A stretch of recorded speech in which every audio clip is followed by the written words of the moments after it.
அனைவருக்கும் வணக்கம். வாங்க இன்றைக்கி ஒரு தன்னம்பிக்கையுள்ள ஒரு கதை பார்க்கலாம். ஒரு விவசாயி வளர்த்து வந்த வயதான பொதி சுமக்கும் கழுதை ஒன்று தவறி அவன் தோட்டத்தில் உள்ள வறண்ட கிணற்றில் விழுந்து விடுகிறது. உள்ளே விழுந்த கழுதை அலறிக்கொண்டே இருந்தது. அதை எப்படி கிணற்றிலிருந்து வெளியேற்றி காப்பாற்றுவது என்று அவன் விடிய விடிய யோசித்தும் ஒரு யோசனையும் புலப்படவில்லை. காப்பாற்ற எடுக்கும் எந்த முயற்சியும் அந்த கழுதையின் விலையை விட அதிகம் செலவு பிடிக்கக்கூடியதாக இருந்தது. அந்த கிணறு எப்படியும் மூடப்பட வேண்டிய ஒன்று. தவிர அது மிகவும் வயதான கழுதை என்பதால் அதை காப்பாற்றுவது வீண்வேலை என்று முடிவு செய்த அவன் கழுதையுடன் அப்படியே அந்த கிணற்றை மூடிவிடுவது என்று முடிவு செய்தான்.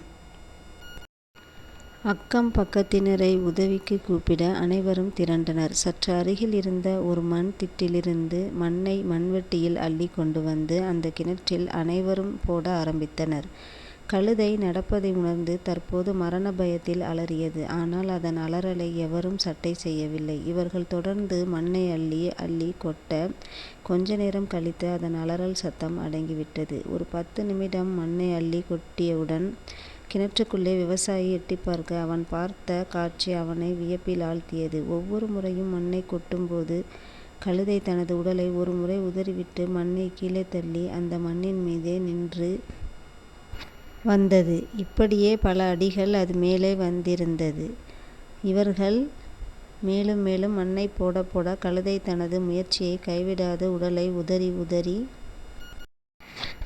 மண்ணை கீழே தள்ளி தள்ளி அதன் மீது ஏறி நின்று வந்தது. கழுதையின் இடைவிடாத இந்த முயற்சியால் அனைவரும் வியக்கும் வண்ணம் ஒரு வழியாக கிணற்றின் விளிம்பிற்கே வந்துவிட்டது. விளிம்பை எட்டியவுடன் மகிழ்ச்சியில் கனைத்த கழுதை ஒரே ஓட்டமாக ஓடி தோட்டத்திற்குள் சென்று மறைந்தது. வாழ்க்கை பல சந்தர்ப்பங்களில் இப்படித்தான் நம்மை படுகுழியில் தள்ளி குப்பையையும் மண்ணையும் நம் மீது கொட்டி நம்மை சமாதி கட்ட பார்க்கும். ஆனால் நாம் தான் இந்த கழுதை போல தன்னம்பிக்கையும் விடாமுயற்சியும் கொண்டு அவற்றை உதறி தள்ளி மேலே வர வேண்டும். நம்மை நோக்கி வீசப்படும் ஒவ்வொரு கல்லையும் சாமர்த்தியமாக பிடித்து படிக்கற்களாக்கி கொள்ள வேண்டும். எத்தனை பெரிய குழியில் நீங்கள் விழுந்தாலும் இத்தோடு நம் கதை முடிந்தது என்று கருதாமல் விடாமுயற்சி என்ற ஒன்றை கொண்டு நீங்கள் நிச்சயம் மேலே வரலாம். நீங்கள் எதுக்குள்ளே விழுந்தா என்ன, உங்க மேலே எது விழுந்தா என்ன, எல்லாத்தையும் உதறிட்டு நம்பிக்கையுடன் செயல்படுங்கள். இதேபோல் நாமும் எதுக்கும் தளர்ந்திராமல் நம்பிக்கையுடன் வாழ்வோம். அனைவருக்கும் வணக்கம். இந்த கதை உங்களுக்கு பிடிச்சிருக்கு, இந்த சேனலை சப்ஸ்கிரைப் பண்ணுங்கள். வணக்கம்.